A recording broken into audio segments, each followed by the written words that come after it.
All right, welcome in, everybody. It is Wednesday. It is time for full court press. I was just telling Brian Power off air. I typically don't go out for beers on a Tuesday night. Haven't done that in a very long time. But that was a nice win for Syracuse last night, and we had to go get one after the game. So, but we're here and we're ready to talk another great slate of college basketball. Brian Power, I'm going to go right to you, and then we'll bring in Rob. How was your night? And kick us off. We got more big games, more ACC, SEC challenge, Louisville, Arkansas.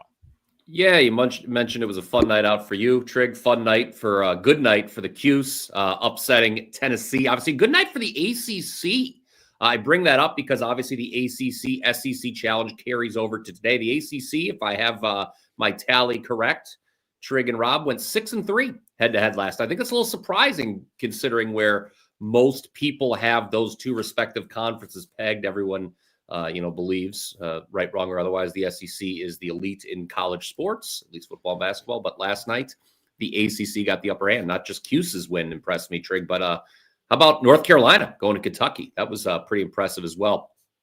But tonight, the headliner, as far as last night for me, I split my two college plays. Guys, I'm sorry. I don't know what's going on. Obviously, I have no late. I would rather have no luck at all than the late game luck I've been having in college hoops. Sometimes Fairleigh Dickinson getting 28. They're down 27 in the last 30 seconds. Trigg, I think you can write the rest of that story there. I mean, really, Providence, did you need to shoot the three? Was that necessary? At least Eastern Michigan got something back for me. But let's get to, and then thank you for everyone who joined $5 Tuesday for the NBA play with Celtics. That was good. So 2-1 for me overall. Enough about me rambling. I'm so sorry. Let's talk about Louisville and Arkansas. Louisville, better team here. So you talk about the ACC going 6-3 yesterday head-to-head against the SEC. ACC team's better team here, in my opinion. I don't think we're going to get any disagreement from you guys or the chat. I'm right in line with the market again. I think we've kind of reached that part of the season where with these marquee matchups, we're pretty much going to come out and say, yep, this number seems about right. So it's all about breaking down the matchup.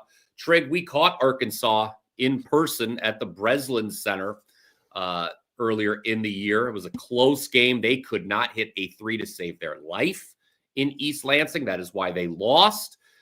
Interesting. I know that you and I were talking in the arena that day that we thought as the year progressed, Arkansas would only get better. I'm interested to hear if you still feel that way now with more data points under our belt. But I will be kind of sitting on the sidelines. You've got the Coach Cal against Louisville angle here as well. I think that, they'll talk about that on the broadcast a lot.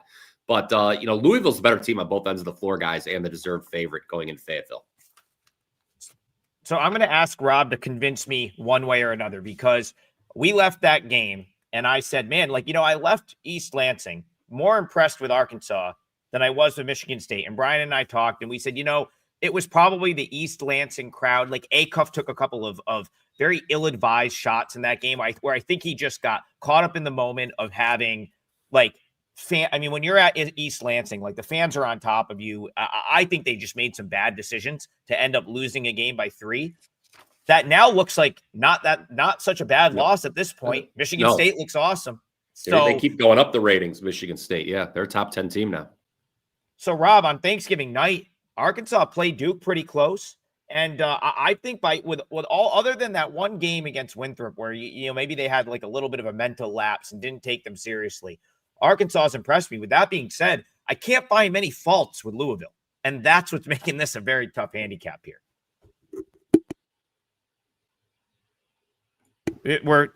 You're muted, Rob. You're muted. I'm going to kind of thumbs up the Arkansas sentiment, guys. What they did against Duke, they're 60-51 with about 6 minutes left, winning the game. And I think Coach Cal said that they just haven't quite finished, or they haven't figured out how to finish. When you have a lead, how can you extend? How can you put people away? They're not quite there yet. He's juggling lineups this morning, guys. I read an article where he's used 4 different lineups already, trying to find the right mix. Outside of the 2 freshmen, they're not really getting a ton of contribution. Couple of areas here. First of all, I think, Arkansas's obviously got the strength of schedule on their side with those 2 games, neither one at home. And Louisville's played Kentucky, whatever we want to make of Kentucky at this point in time, but they beat them. The rest of the schedule, I guess, is Louisville should have dominated. But the rebounding numbers don't lie. Yeah. And Louisville's been on the boards like crazy. Now, Arkansas, when I went over it, they didn't get destroyed. They lost the rebound battle to Michigan State, but didn't get destroyed. They got beat pretty soundly by Duke. I think they were minus 10 on the boards in that game. And Boozer went crazy, right? Boozer had like 35 in that one. So the interior part of this kind of bothers me, if you like Arkansas. The other thing, I think that, if it were on Louisville's home floor, it would bother me more. But Pat Kelsey's teams, they're going to push, and Arkansas is going to push back tempo-wise because they're at home. So we're going to get a fast-paced game here. It's the separation. I think maybe it was Brian who talked about how they missed a bunch of threes against Michigan State. Arkansas did. You got to make a few shots to disallow Louisville from getting off to one of those, 12-2, one of those spurts, which are difficult to recover from. But I think, sidewise, I don't really have a great opinion, but I do think that this total is still too low, guys. 61, bet up to 65. And how does this game not get to 170 in reality? I think that Louisville has all the components to score points here, even second chance points with the lack of Arkansas rebounding. And I think that Arkansas as well in the race back down the floor will score there. So for me, at this point in time, it hasn't been bet up high enough to stop me from playing this game up and over 165 and a half. Yeah, Circa's at 166 too, which I thought was that just flashed while you were talking. So Louisville 4th in the country in scoring for those keeping score at home. Brian, both of you, I think I have the answer to. So I think the only way this game doesn't go over is probably the only way Arkansas wins. And that would be Louisville just having a poor shooting night. So you go back to the Cincinnati game. I believe their only road game so far this year. They shot 37.5% from the field and 8 for 28 from 3. And if they don't have an off shooting night here, they're probably not going to lose this game because of what Rob said. Probably have the rebounding edge. They run. Pat Kelsey is just, he's a god. He's in my top, probably 5 coaches in college basketball. I really don't like betting against him. Offensive sets are phenomenal. The way Louisville would lose this game is if they come out, they get a little bit caught up in, Fayetteville, place I've never been, still have to get down there. But by all accounts, a tremendous atmosphere for a basketball game. If Louisville gets caught up, they start to shoot a little bit too much, and suddenly they throw up a stat line like they did at Cincinnati, 8 for 28 from 3. That's probably where you get your Arkansas win. And if that's the case, it's probably getting nowhere near that 160. But if Louisville is executing, probably going over, and I think they win. And if they win against this number, they're probably going to cover. Correct me if I'm wrong, guys. I don't know how glued to the odds screen you were earlier today. I thought this line I saw as low as 2. And then I think there's been some buyback on Louisville. Was I in a morning fog perhaps there? Or I thought I saw Circa down to 2 already. And now it's 3. It's painted 3.5 across the board. Circa did make it down to 2, Brian, just looking at the line history. Earlier this morning, as of 8 o'clock East, you could have gotten 2, and then it pushed up a little bit. Guys, one last question here, just based on situational angle. How much stock do you put into? Because Adam, when he talked about off shooting being the only reason why Louisville wouldn't score, it jogged this memory in my head. How much stock do you put into 6 days off and 7 days off? Pat Kelsey said it was a good thing for his team. They needed this time, 7 days off. I read his quotes. John Calipari didn't really speak upon it, but college basketball teams that are used to playing, especially at this time of year, more than once a week, and then taking 6-7 days off, affect the it's 2020 hindsight. Obviously, we'll know the answer after the game's over, but do you treat it any differently? I think it plays into what Triggs. It could. Again, like you said, we're not going to know until the game starts. There is a world, I guess, where the layoff, it's rust, not rest, and that is what causes Louisville to have an off shooting night. We obviously don't know what they've been doing in their free time. Yeah, it's so hard to quantify. It's so hard to quantify. Cincinnati has actually been pretty solid defensively this year, from a number standpoint, but then again, lost to Eastern Michigan. So what do you you know what I mean? Like, was that good defense? Was it off shooting? I guess, but and we'll move this along. Like, I guess, like for me, I don't want to. The reason I probably won't get involved with Arkansas is I don't want to have to bank on Louisville having a bad shooting night to hit my bet. Whereas the reason I probably won't get involved with Louisville is I left that game in East Lansing thinking like this Arkansas team, as the season goes along, is probably going to continue to get better. And all they've done since then is win every game aside from the Michigan State game, which now doesn't look like a bad loss at all, and give a very good Duke team all they could handle, in my opinion. So I don't really want to bet against Arkansas either in Fayetteville, where it's going to be a tremendous atmosphere. So not anything real actionable there, but I do hope that we that we at least got you some different, got you thinking in a couple of different ways for that game. Let's move it along. We have hold on, my track pad. Is that what you call it? I don't know, but you just tracked yourself right on out, Trigg. Yeah. That was unfortunate. Guy was working with a heart. He just went right on out of there. Oh, we're live, everybody. I wonder if he was going to go to Garth. I see Garth. Thank you again, Garth. We can't thank you enough for your tremendous donations. He's asking about the team in my neck of the woods here. I'm going to wait till Trigg gets back in because I don't want to I assume you were going to. You know what I got to get? You talked me into it the other day. I got to get a wireless mouse. Inexcusable. I should have a wire. I know you got. I know. I got to have a wireless mouse. Insane. Yeah. Were you going to go to the Garth's question about Cleveland State? I was going to go there, and I was actually going to, being a Cleveland guy that has the Wallstein Center in his backyard and has been a little bit critical of this. Yeah, has been a little bit critical of this iteration of Cleveland State basketball. I was going to throw it to you, but I also he specifically asked me about the under in that game, and I got a little bit less of an opinion on the total. Does anyone want to kick off the total side? Rob, do you have anything on the total side of Northern Kentucky Cleveland State? I'll say real quick for the total under. The case against it is the pace. The case for it is the pace isn't doing anything for Cleveland State as far as scoreboard is concerned, right? I mean, you can run up and down all you want. If you can't put the ball in the bucket or you can't get to the free throw line and make free throws or whatever, you can't get a game over. So Northern Kentucky to me is a team that can, get it to moderate pace and defensively maybe frustrate Cleveland State a little bit. So it's like I said, this is a tough call because you'll probably get the requisite number of possessions to get this thing over. The problem is Cleveland State comes up probably too empty too many times, if I could put it that way, to bank on it getting to this price tag, 157s, 79, 78 final.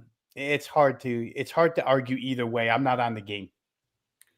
Yeah, Rob took the words right out of my mouth. In terms of the total, you're going to get the pace. The problem is Cleveland State, again, it's a lot of empty possessions. Now, the counter to that, Cleveland State why are they getting so many empty possessions? Well, it's a bad basketball team. We understand that, guys. But they also turn the ball over a lot, and that's compounded here. What's going to be a real issue is Northern Kentucky tends to force a lot of turnovers. So those empty possessions, Rob, a lot of it, if it's coming early, if Northern Kentucky's turning them over quick on the if the turnovers are occurring early in the possession, then, okay, they might be able to score on the fast break and counteract the fact that Cleveland State is having their usual empty possession. It counteracts Cleveland State's empty possessions. This sounds great in my head, guys, I assure you. So, I think that's the question is Cleveland State turning it over late in the shot clock? Are they turning it over early in the shot clock, leading to fast break points for Northern Kentucky? I think that's the difference in terms of this game staying under or going over. And real quick, guys, just so we can clarify this, when we talk about turning the ball over and a team forcing turnovers, all turnovers aren't the same. They don't all lead to fast break hoops. Some are passes that go out of bounds, and then Northern Kentucky can inbounds and take their time and run time off the clock, et cetera, et cetera. So I think generally speaking, when we talk about turnovers, we automatically correlate that to a fast break and a bucket. And it's not always the case. The turnover can lead to getting the game played even slower if you throw it out of bounds, et cetera, et cetera. Yeah. I see Bayou saying I should go to the game to secure the under. Unfortunately, I cannot do that. I cannot do that. I am on ice skating practice duty tonight. I apologize for everyone. I am not. I will not be on the ice, of course. I'll just be sitting looking at my phone. As I'll just touch on the side very, very quickly, and we can move it on. Like, I don't know that you're going to find me back in Cleveland State, maybe ever this year. So obviously their head coach goes to North Texas. Anything that was redeeming about last year's team is pretty much left at this point. So it's they never have back-to-back good years anymore. It has been like, I mean, you'd have to go back to the Norris Cole era to find the last time Cleveland State has strung together consecutive good seasons. Yeah, I mean, you just talk about barely getting by a non-board team, like struggling to score in that game. Like they have put up some like random decent offensive performances, but this being on the road, Northern Kentucky can defend. Like I just wouldn't want to have to rely on Cleveland State scoring any points. And then you talk about a game that's lined like whatever it is, 10-11. I haven't looked at where it is right now, where you're probably not going to get extension at the end of a game like that, like especially if Northern Kentucky is up big. Good point. I think maybe I you know what, Garth, I think I'd probably lean toward the under with you, because I just don't want to rely on Cleveland State to have to do anything. And it's not like I'm like over the moon high on like Northern Kentucky just being like this great team that's going to run it up either. So I'll lean your way, Garth. Under the full game total sounds decent. Jay Buff. I don't know if I should have probably hit Jay Buff up and asked if he was at the game last night. I usually run into him at Syracuse games. But he wants to know, he likes Virginia tonight. He said he's been impressed with them so far. Texas lost some key pieces to their offense and might take some time. Wrong team favored. Well, let's get Robin here first. Virginia, Texas.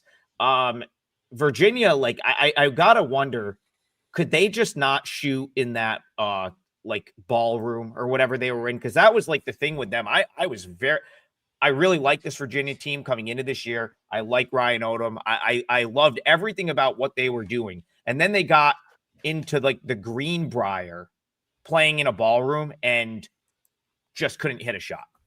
And so like goes back to what we were talking about earlier this week, taking all the MTE stuff with a grain of salt, 3 games in 3 days, having a rough shooting performance, playing at a casino, like, or whatever the place is, a golf course. Now it's back to normal. I tend to discount stuff like that a little bit. And then of course, Texas on the Maui rims, guys pulling up from the parking lot, everything's going in, 15, 16 threes against NC State. So it's like, now you've got both of those worlds colliding here. Rob, talk to Jay Buff, Virginia, Texas. How are you seeing this one? Yeah, I mean, let me just give you what Ryan Odom said, okay? At first, we'll go to the head coach himself, Ryan Odom. We've got to play harder, and it's got to mean a little bit more to us. The guys understand that because the competition is going to continue to increase as we go about our season. Guys understand it and are excited about where they're headed, but certainly I'm not satisfied with where we are right now. Maybe Sean Miller could say the same thing, but guys, I'll just turn to the Texas side of this. Maybe I'm in a small boat here, Jay Buff. I'm not sure, but I was impressed with Texas 3rd in 3 days running a track meet with NC State and winning it 102-97. I mean, 3rd in 3 days, you're supposed to be a little bit fatigued, and then you get hit with Will Wade's team. And as Adam said, they shot lights out, played extremely well. I like Sean Miller as a head coach. I think he brings his teams along in a manner somewhat like John Calipari, where as the season goes on, they get better. The opening game against Duke didn't look so good, but I think it's looked good since then. It's a difficult game for me to handicap. It'll be played with pace. I would probably look at it more from a totals perspective than a side perspective here. And, where totals concerned, again, you do have to shoot it really well, but I think you're going to get the number of possessions to get this thing over potentially. So I wouldn't want to be on under. I'm probably a little more impressed with Texas than you are. You're impressed with the Virginia side, so I guess that puts us in a neutralizing place here. Don't let me talk you off of anything. Let me say that right away. Don't let me talk you off of anything. But I will say that I am impressed with what Sean Miller's doing with Texas right now. Tremaine Mack, very good basketball player. I like the way that team's going. I'll wave the Swiss flag over here too in between Trigg and say that I make these teams. I would make this a true pick'em on a neutral court. These two it's a really teams. Good game. I see. There's some argument in the chat about Virginia should be a road favorite. I'll point this out. This is Virginia's first true road game. Texas is 4 for 4 in Austin. They've won every game. So I don't know. I didn't see a ton of value on this one. Now Trigg's muted. I do think if Virginia shoots the ball well, they probably win this game. Like, Ooh. I think so for me, like, you look at Texas and you try to evaluate the Maui games. So, I was on NC State in the game that they won 102-97. My big takeaway from that game, and this is another conversation, I suppose, maybe a good segue into a different game. We'll just go right into it. Like, NC State might have some issues defensively. In addition to Texas maybe benefiting from some soft rims at Maui, which I guess are a thing. I mean, it's been going on for years where every shot goes in. 16 for 32 from 3 they were in that game. Like, NC State looked lost on every defensive possession. And what ends up losing the game 102-9. It scores 97 points and lost, right? Like, Will Wade team scoring 97 should not be losing a game, yet they lost to Texas in that game. You want to look at, you can't really draw anything from the Chaminade game, whatever. Like, so we throw that out. But they lost to Arizona State. And that's kind of a game where, like, I felt like their, Mo Odom on Arizona State had 36 points and really sort of just torched their defense, which Virginia is equipped to do. That's the other thing. Like, Virginia is equipped to attack Texas, similar to how Arizona attacked them through their guards and shot making in that game. Odom hit 6 threes, and they win that game as an underdog. So, like, I like Virginia. I'll have to probably think about this one a little bit more. But Buff, to wrap it up, I guess I'll agree with you. I don't know if the wrong team is favored, but I agree with you liking Virginia at the number there. I'm going to just segue this in. We already started talking about, I already alluded to it. So let's just go into NC State and Auburn. Probably downgraded NC State as much as any team from the Maui. And I think for 2 reasons. And I'll go to Rob because I know he had a pretty strong opinion on NC State for pre-Maui, which I did as well. I just think they have some stuff to work out on the defensive end. I think they got out-toughed by Seton Hall, which, hey, I remember Shaheen Holloway in the MAC, and there was very good Siena teams that he would punch in the mouth, and his teams are tough, and when he's got a little talent, it can go a long way. So I think NC State got out-toughed by Seton Hall, but the way they got just destroyed on like every possession by Texas, where Texas got open 3 after open 3. Boca Titus got everything he wanted inside, and like the refs bailed them out with a couple calls. And NC State couldn't take advantage of that. Gives up 102 points. I had to downgrade them quite a bit. Now, I think they're going to score on Auburn, but I think Auburn might score on them. So a rare Trigg total, Rob. I kind of like the over. Talk to me about this game. I could see it. I'm going to speak to your first point, though, Adam, about toughness. After that Bethune-Cookman game, I know I shook my head. Stephen Pearl, this is not going to go well. Bruce Pearl in the wings, waiting to come down and take the bench back.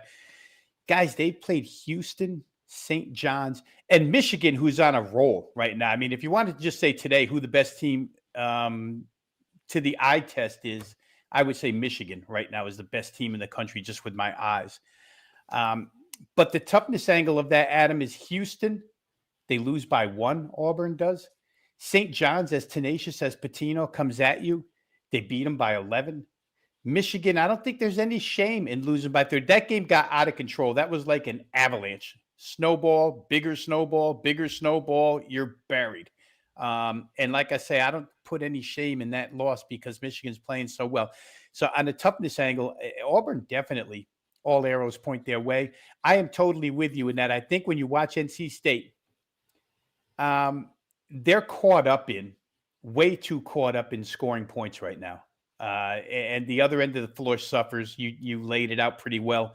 The Auburn, the matchup in Maui against Texas.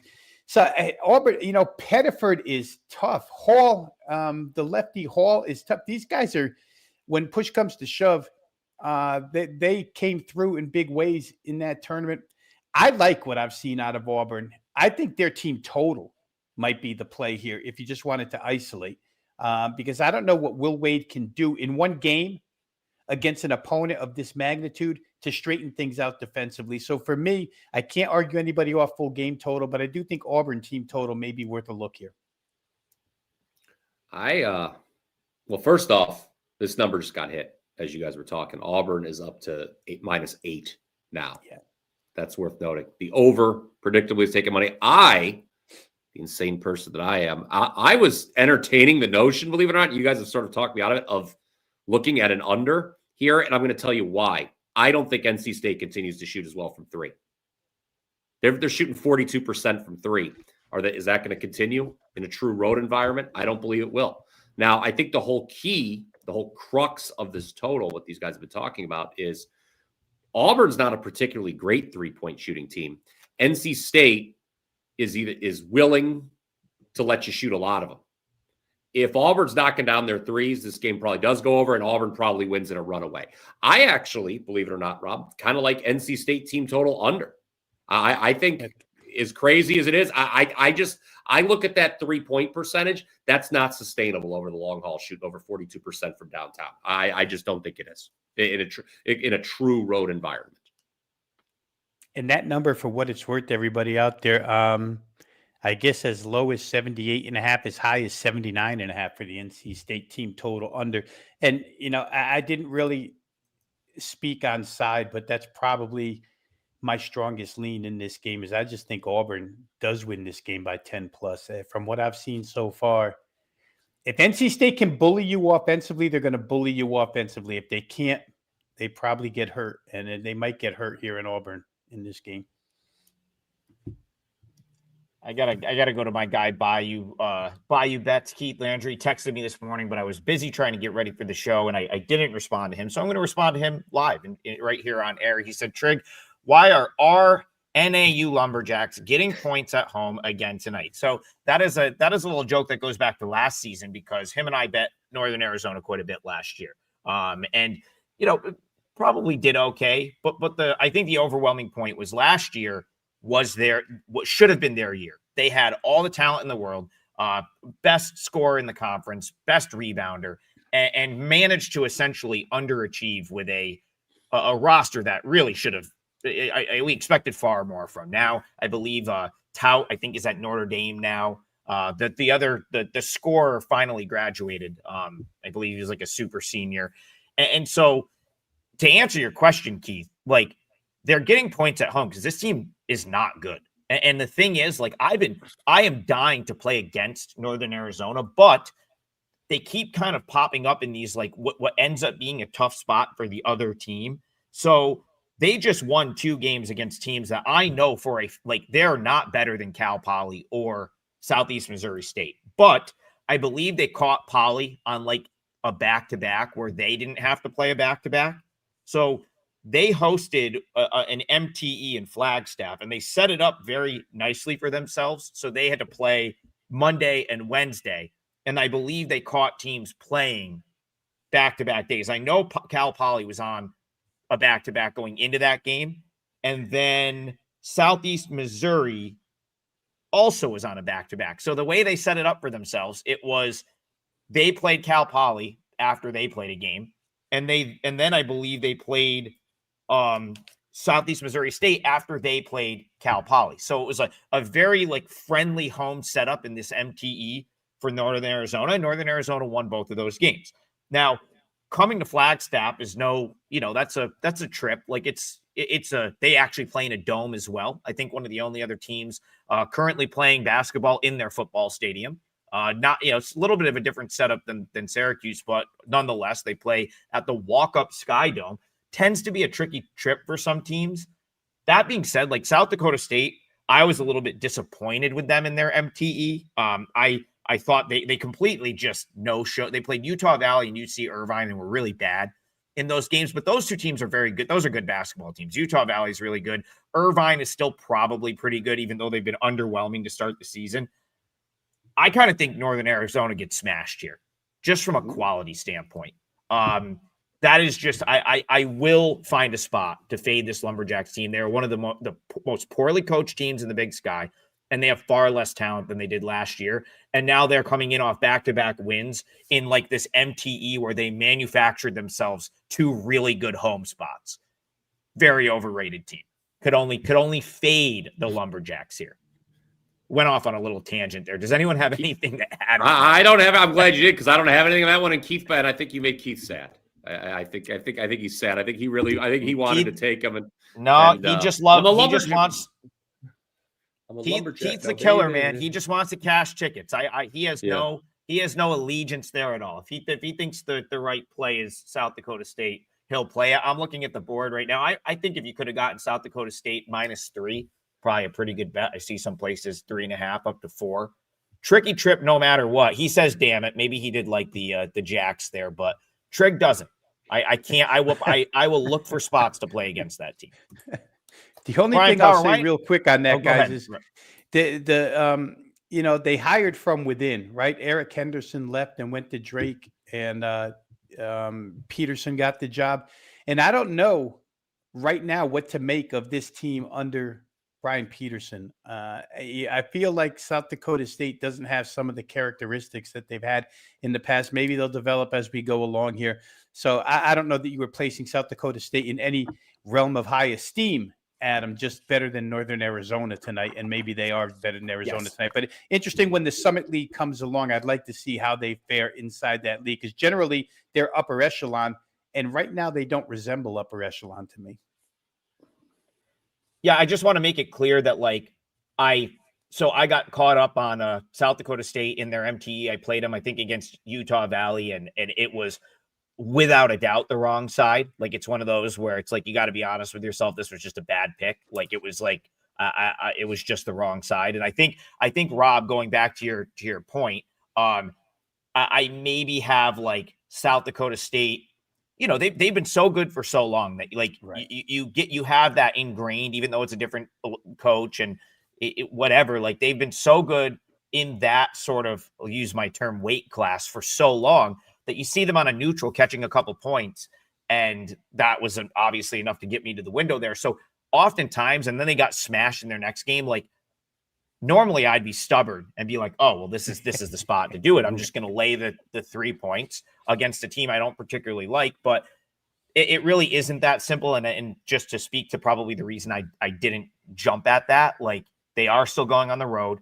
It is still a tough place to play. And to what you're saying, there might be like a precipitous drop off for them from Henderson to the new coach that maybe we didn't have priced in accordingly to start the season. So yeah, it's an interesting game.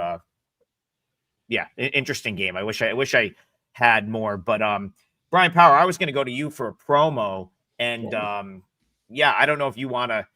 We got to address the elephant in the room too. We cannot hit a parlay since the first week.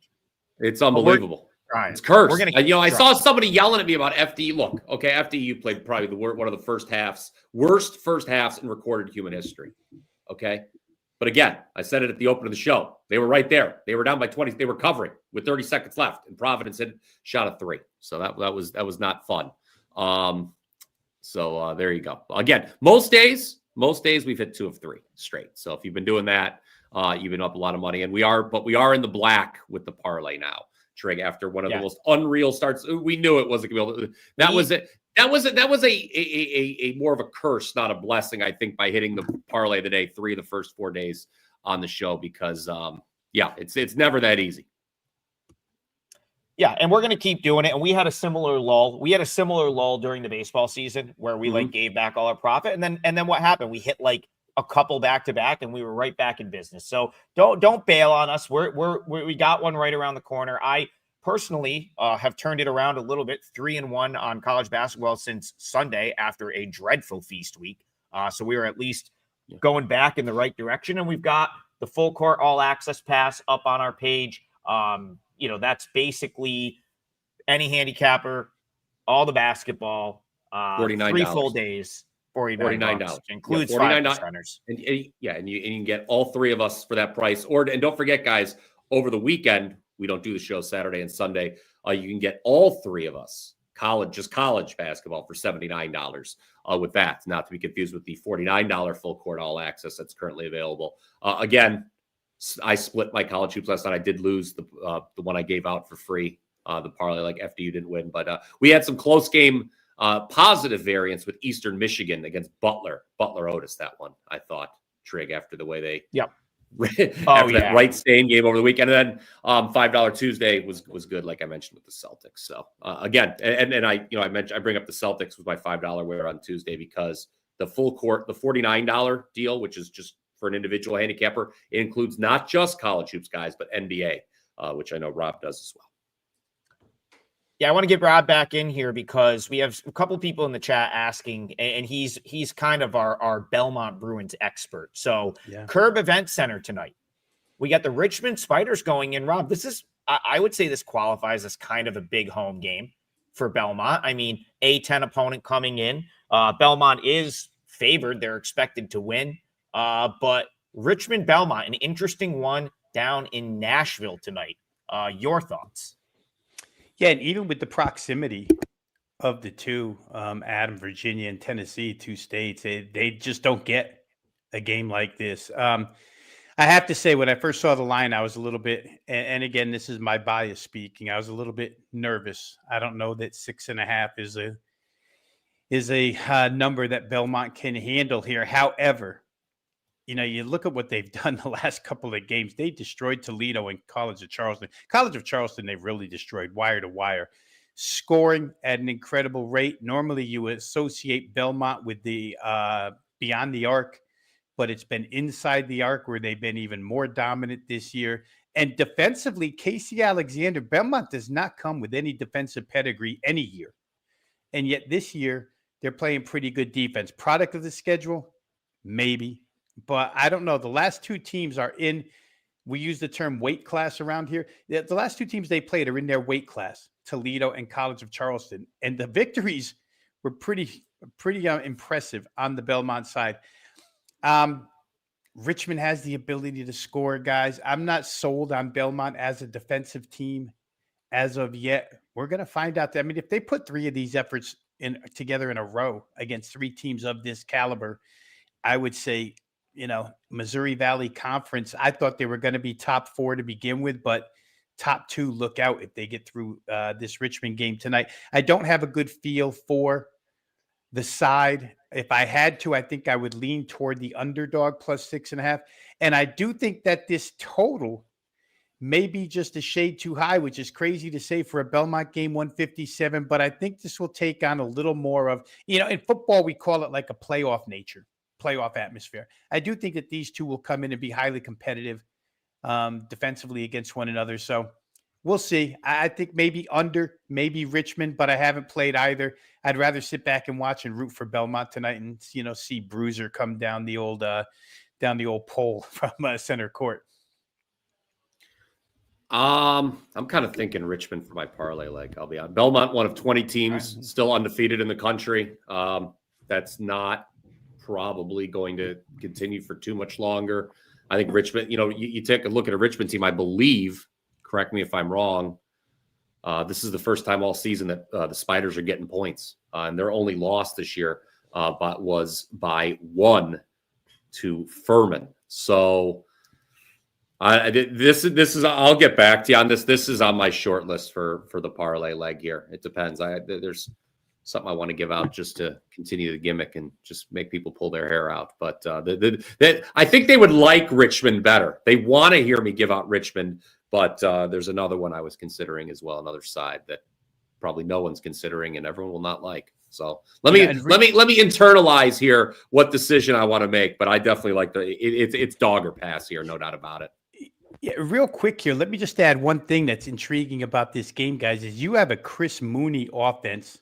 Princeton type offense. Belmont doesn't really see it an awful lot. against Belmont's offense, which is unique in its own right. I wonder how quickly the defenses adapt here as I think this thing through.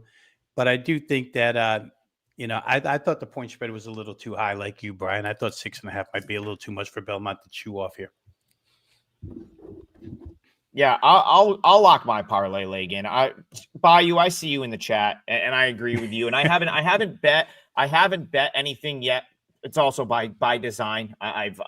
Someone pointed out my horrific losing stretch on Feast Week for like that all happened within a couple of days, and so for me, like I really tightened some parameters up. I stopped locking certain things in super early, which may cost you some client plays on this show on certain days like today where I haven't bet anything for clients just yet, but I'm also 3-1 for clients since Sunday. So I feel like it's working and I'll probably continue to lean into that. But Bayou brings up a game that definitely is on my radar. And so we'll talk about it now. Central Connecticut State, they're going to go to Seton Hall tonight.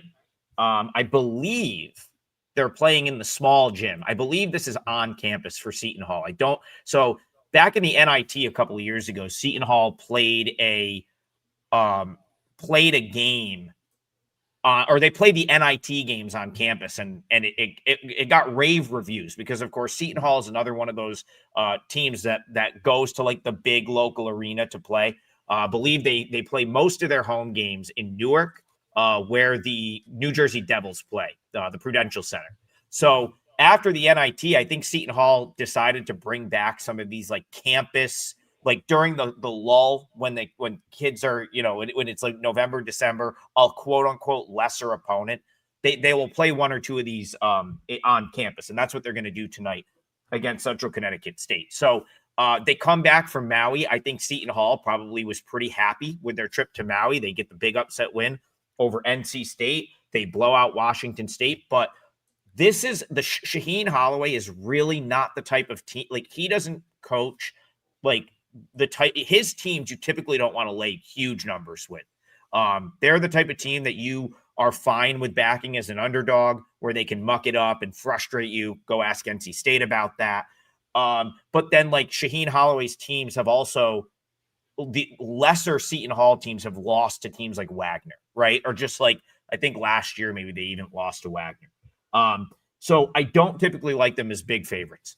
Central Connecticut State is a very good basketball team. Pat Sellers is a very good coach. This team last year really should have been an NCAA tournament team. I was at the NEC final last year where St. Francis went into their gym and somehow emerged victorious. Like you'll never see a building more stunned. I mean, they were an 11.5 point favorite in that game. And to have lost that, now they don't have Jordan Jones back, player of the year in the NEC last year. They lost a couple of their really good players, but Pat Sellers still has a lot of guys. He's a tremendous coach. I think he probably has a team that's comparable to last year's team, but the kicker here is they haven't quite got priced like last year's team used to. Like that was it was known last year that Central Connecticut State was really, really good. And this year, like they didn't even get picked to win their league. LIU got picked to win the NEC. So, but already this year, what is all Central Connecticut State has done? They went and beat Rutgers, right? Go out and win at the rack. They went into Conti Forum and beat Boston College. So to think that they can't go into Seton Hall's little campus gym, which is what they're used to playing with in the NEC. And by the way, in the NEC, they don't play in arenas. They play in these little gyms, right? Like, couple thousand people max. I think this game sets up for Central Connecticut State to at least be competitive. Like, I don't think they're losing by 17. So that'll be my parlay leg. Central Connecticut State, Blue Devils. Great call, Bayou. I'm with you on that. I may actually add this for clients as the day goes along. Plus 16.5. Parlay leg. Think it's close.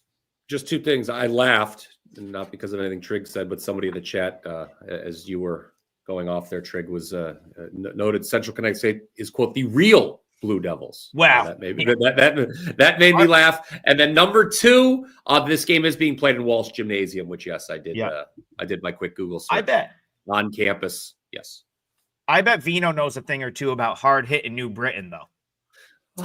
I do. In fact, my brother-in-law, I've got a buddy that was in my wedding party and my brother-in-law both graduated CCSU. So oh wow, congratulations to them and the real Blue Devils. Yeah, they are the hard real hit Blue Devils. New Britain. I got to go to hard hit New Britain and just start yelling. Hard hitting. Yeah, New well, it's not Hartford or New Haven, so I don't know how hard hitting it is, or Bridgeport, but it's hard hitting New Britain. Believe that's where George Springer is from. Oh, I think that's where he's from. Yeah, which always breaks my heart as a Dodger fan when George Springer wrecks Dodger dreams, and I'm like, damn, you have to come from Connecticut, damn, come from somewhere else, please. I'm going to piggyback off Trigg. I'm going to go to the extra board as well for my pick. I'm not going to give Richmond. As a matter of fact, I'm going to keep rolling with the gimmick. I'm going to give out a double-digit underdog on the extra board as well. We're going to go the Colonials of Eastern Kentucky. They've not covered the spread all year, Trigg. They're 0 for 6 against the spread. They're one of 3 teams that haven't covered spread. I think they're going to cover the spread tonight. Why do I think that? Well, you look at the games they've lost, okay, Eastern Kentucky, only one has been by a greater margin than what they're getting tonight, 15.5 at Illinois State. That one game that they lost by more than 15, well, that was at Vanderbilt, a team that we should probably talk about before the show ends because Vanderbilt is in a battle of unbeatens with SMU. So Illinois State, we're getting them. That this has always been a big talking point. Off an MTE where they played well. They beat both Charlotte and Furman. They've covered the spread in 3 in a row overall. I think Illinois State, the Redbirds, a little fat and happy. This is the biggest number they will have laid to anybody this year. It is an ultimate buy low, sell high. Hold your nose. EKU, Bayou. You can have some KFC after this one. The game will be over by 9 o'clock. It's on ESPN Plus, so you can get some late night KFC. I see he's refusing to eat it until EKU covers the spread. EKU plus 15.5, my leg of the parlay. Brian, you managed to find it. This is really interesting. Like, you managed to find a team that hasn't covered a point spread, but that's like one of the better teams in their conference. So, like, a lot of times we get to this point in the year and teams are really bad. Like, you take like a Loyola Chicago, for example, or FDU. Right. Like, teams are really bad against the spread, but like some of it has to do with them just being really bad. Mm-hmm. Eastern Kentucky, I would argue, them having not covered does not have anything to do with them not being like a good basketball team or rated where they should be. It's the fact that all 6 of their line games, so they had that weird opener at home that was a non-board game. All 6 of their line games, Western Kentucky, Western Kentucky is just better than EKU. Vanderbilt, Kent State, teams that are just better. Mercer is very good this year. Northern Kentucky on the road, like that's just a team. We talked about that one on this show. I think Northern Kentucky 4 or 5 point favorite in that game. And then Wofford, again, is another quality team. So while they maybe should have got like stolen one of those games somewhere, I think they're probably like, it's harsh that they haven't covered a number and that they're 1-6. So I would agree with you buying Eastern Kentucky now, because I think you're buying a good team at a low point that like hasn't even really played bad. They've just played better teams. Harsh like Judd Nelson, Rob. There you go. Is he that harsh? Yeah, he's that harsh. Yes. All right, let's give Rob the floor here. I don't know if you've got your parlay lake figured out. If you don't, I'm just going to let you throw a game out that you want to talk about. Now, I'm going to go, like yesterday, I'm in a dispute here with I have inner conflicts going on between these tiers, guys, of what to use. Yesterday, I picked the wrong one. I would have loved to use Texas A&M and Bucky McMillan's team, and instead I chose the SIU side. But I'm going to, as much as I want to say LSU, Boston College over, and I'll just rattle these to everybody so you know where I'm at here.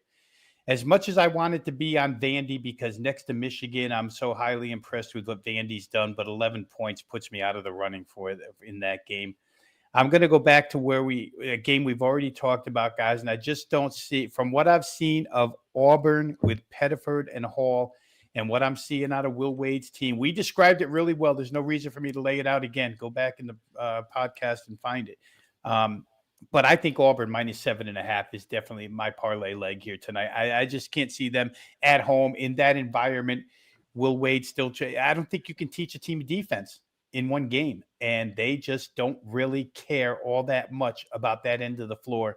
And Auburn does. And Stephen Pearl has that team fired up. You saw the end of that game where they won the third game of that tourney. And I mean, the kids were all over Stephen Pearl. So obviously there's good rapport there. Give me Auburn -7.5 as our parlay leg.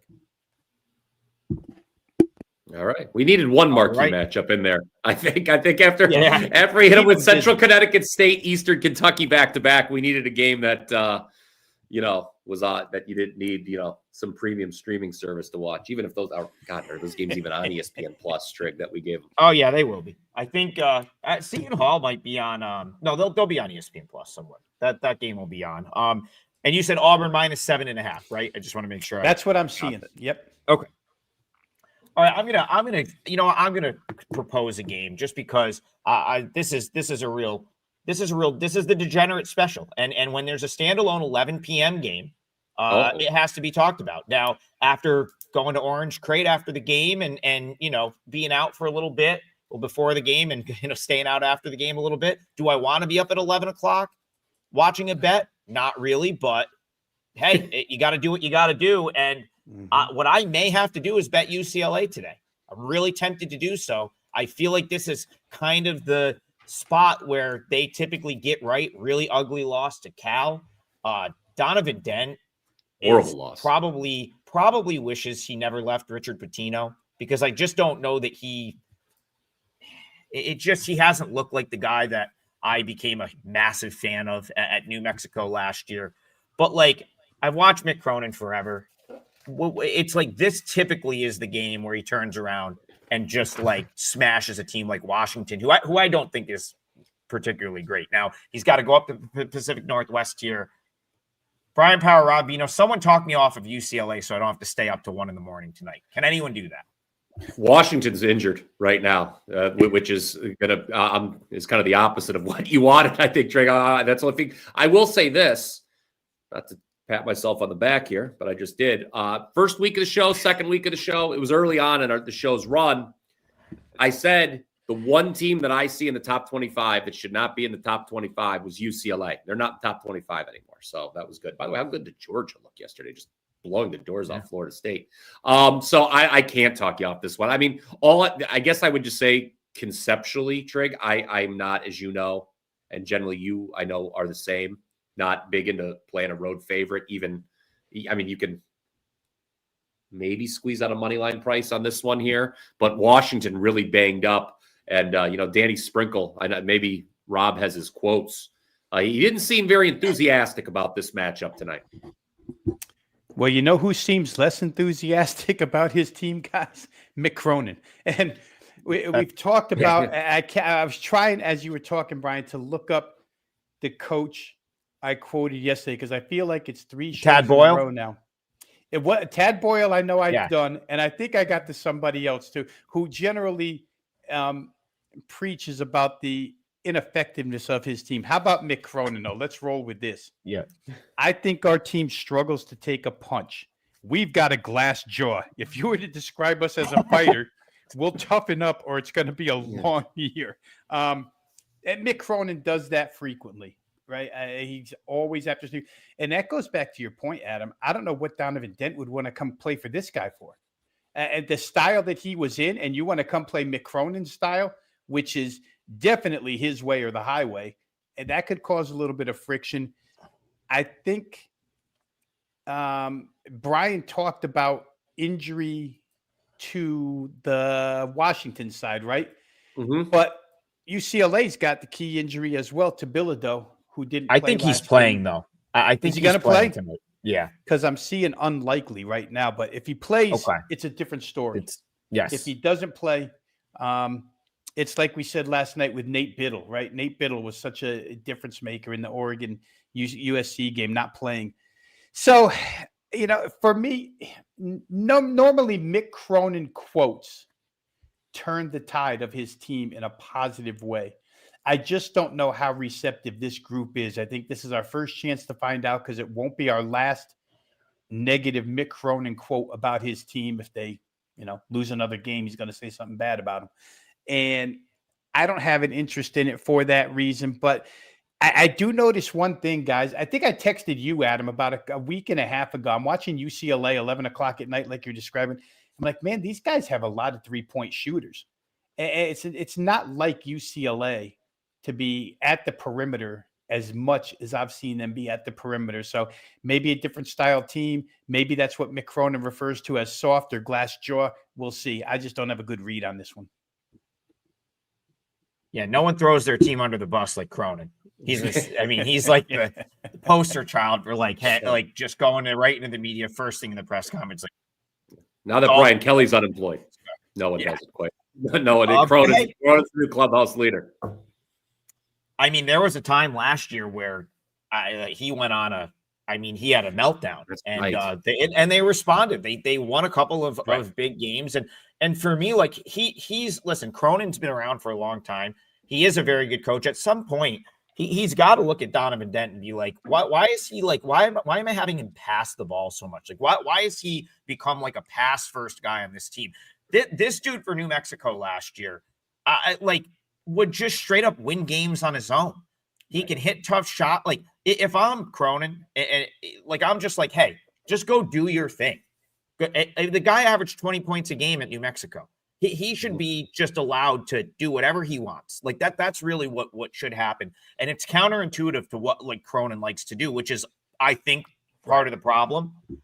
I'll have my eye on Bilodeau's status. If he's in, your boy might be another late night for your boy. I might be betting UCLA, and I may be up till 1 Eastern. I really just think they're just better team than Washington. Washington banged up. Cronin has had success in this spot where he like calls his team out after a terrible loss. And that was Cal is bad. Like that was a bad loss. So yeah, I'm giving. It's kind of crazy. Washington was favored against Colorado. This is a team the books may just have overvalued right now. You look at that line. I mean, obviously you can say anything after the fact, but I don't know. That kind of seemed like a suspect line. Is Bayou still in the chat, Adam? Somewhere, probably. Yeah, he said Brian Kelly throws his players under. Without question. But what I'd like to know real quick, I know we're supposed to be the guys giving advice here, but the New Orleans-Memphis game just intrigues me quite a bit. Master P and his crew. Penny's been bet down 2 points, down to 14. I got a good mind to play New Orleans plus 14 tonight against that team, but I don't want to step in where I shouldn't step in. No, well, let's talk about that game, because I can tell you right now that a very tuned in, sharp friend of mine played the under in that game.